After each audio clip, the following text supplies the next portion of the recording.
Today, we stand on the threshold of a major event that will soon shake not only the small but proud Grand Duchy of Luxembourg, but also raise questions among neighbouring monarchies.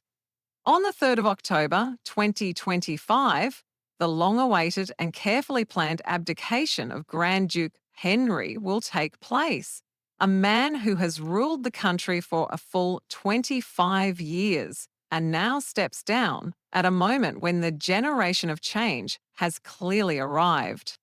His place will be taken by his son, Hereditary Grand Duke Guillaume, a young and energetic figure of the new era, closely tied by blood to other royal families across Europe. But what does this mean for our own royals? King Frederik and Queen Mary of Denmark? Will they attend the celebrations in Luxembourg? Or will they choose to leave the spotlight to the new generation of Grand Ducal rulers? The story of abdication in Luxembourg is unusual, yet at the same time feels natural. Back in April 2024, Grand Duke Henri announced his intention to step down in an interview with La Libre, sparking a wave of discussions and speculation. Abdication is always a symbolic moment, a transition of power that not only marks the end of one era, but also signals the beginning of another. Henri steps down after a quarter century of rule, passing on his legacy to his son Guillaume, whose lineage is intricately interwoven with the royal houses of Europe, including those of Sweden and Denmark. Right now, Luxembourg is preparing for large-scale celebrations. On the 3rd of October, official ceremonies will take place, followed by an evening gala within the palace walls and several days of festivities, culminating on Sunday with the traditional Te Deum church service at the famous Notre Dame Cathedral. These events promise not only pomp and ceremony, but also rich symbolism and a truly European spirit.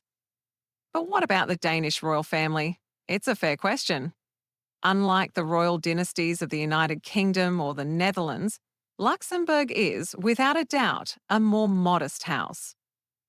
When Denmark experienced its own royal succession in January 2024, there was no grand parade of foreign royals and high-ranking dignitaries arriving in Copenhagen. Danish tradition generally avoids large-scale international ceremonies when the throne changes hands. An exception, of course, was the United Kingdom, where the coronation of King Charles was held with unprecedented splendour, and invitations extended to all major royal houses across the globe. As for Luxembourg, the guest list for the celebrations has not yet been made public. The Danish royal calendar around the dates of early October remains open, and it's possible that King Frederik and Queen Mary may consider attending the official events if an invitation is extended. However, it is also customary in such cases to place the spotlight on the younger generation of royals, allowing the new Grand Duke and his family to shine at the centre of attention without distraction. It's interesting to note that at the abdication of Guillaume's grandfather, Grand Duke Jean, back in the year 2000, the celebrations were attended by former monarchs of the Netherlands and Belgium, Queen Beatrix and King Albert. However, Denmark was not represented among the guests at the time. This highlights the delicate balance between diplomacy and tradition, where the size and influence of royal houses can play a significant role. The familial ties between Guillaume and the Scandinavian monarchies are also worth mentioning. His maternal great-grandmother was a Swedish princess, and he is a fifth cousin of Crown Princess Victoria of Sweden. These blood ties could certainly be a reason for an invitation to be extended, but as of now, there is no formal confirmation. All of this raises the intriguing question, will the Danish royal family attend these festivities? There is no clear answer at the moment, and much will depend on diplomatic signals and the personal preferences of the monarchs. Still, even if King Frederik and Queen Mary do not appear at the ceremonies in Luxembourg, the closeness and mutual respect between the Danish and Grand Ducal houses remain unquestionable. The abdication of Grand Duke Henri and the rise of a new leader in Guillaume symbolise more than just a change in title. It marks a shift in eras, where long-standing traditions blend with modernity and fresh challenges. This is not merely a local event, but one more example of how European monarchies continue to evolve, preserving cultural values while opening the door for new generations.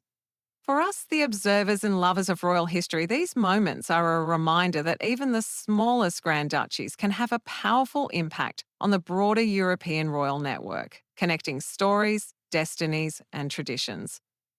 And for the Danish crown, it is yet another opportunity to reflect on its own place in the wider royal landscape and perhaps to look ahead to its future successions.